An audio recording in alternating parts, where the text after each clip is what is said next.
That's me, growing up. My name is Tala, and I have systemic lupus. It's an autoimmune disease where the immune system attacks you instead of just invaders like viruses and bacteria. The I Am That Wolf project is intended to reach others like ourselves that may not realize they're not alone and their life is not over. We are people faced with extreme challenges and a lot of pain and expense from this catastrophic illness. We are not, however, people that just give up and let it define who we are. There is still joy and laughter and love and always something to be grateful for. This is East North Carolina, where I spend part of my year. I still travel and enjoy what I can in my good moments. You have to define your boundaries with hope, not despair, by choice. Always look forward. Always seek light.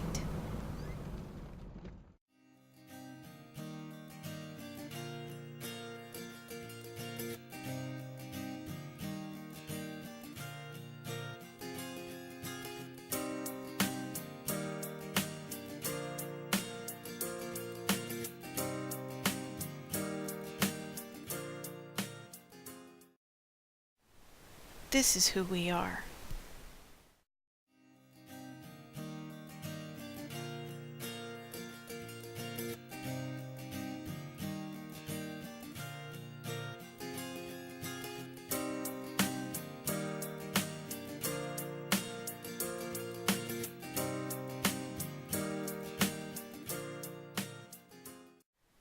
The people involved in this project want you to know that life is still worth living.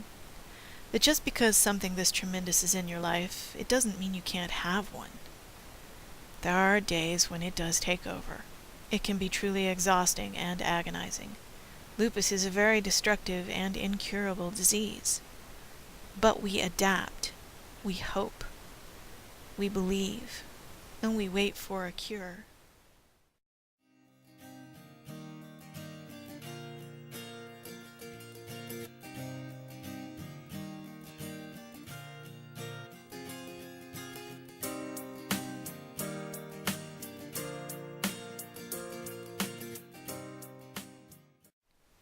I quit my meds 1 year ago. I was taking 18 pills every single day, minimum. It was getting ridiculous. I'm ready to go back on meds, but nothing like that. I'm done with the constant medicating. Betty.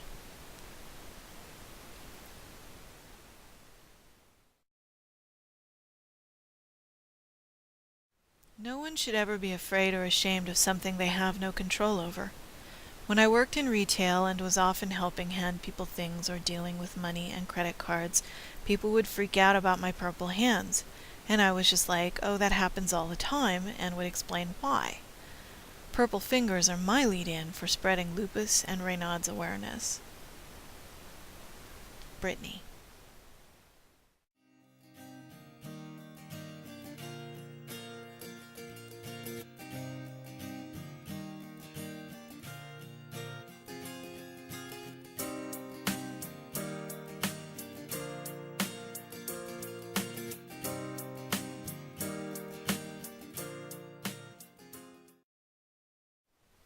When I was forced to stop working because the squatter in my body, lupus, took full possession, I was forced to take a closer look at how I saw myself.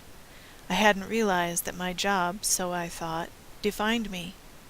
It took some time to recognize that I was more than that, and that my work was just a portion of who I was. I was an artist, and more importantly, I'm still an artist. Now I find other ways to let that creative side fly free. Sarah. Being that it is an unpredictable disease, to all affected, I do feel we are all in the same boat. It does come down to listening to one's body. I long for the day when I can walk through an airport terminal and not use a wheelchair. I'm thrilled for anyone, famous or not, that can find a way to live their new normal and enjoy life.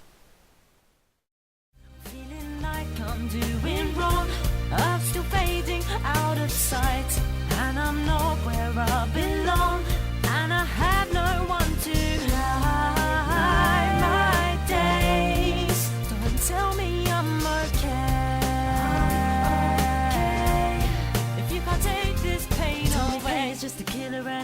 ones in pain. If I were frozen any stiller in my mind, I'd go insane. God once told me I'm a sinner and my life is just a game, but to me I'm just a winner and I'm doing just okay. They told me pain is just a killer and it treats the ones in pain. If I were frozen any stiller in my mind, I'd go insane. God once told me I'm a sinner and my life is just a game. Tell me if you think I'm fine, can you take this pain away?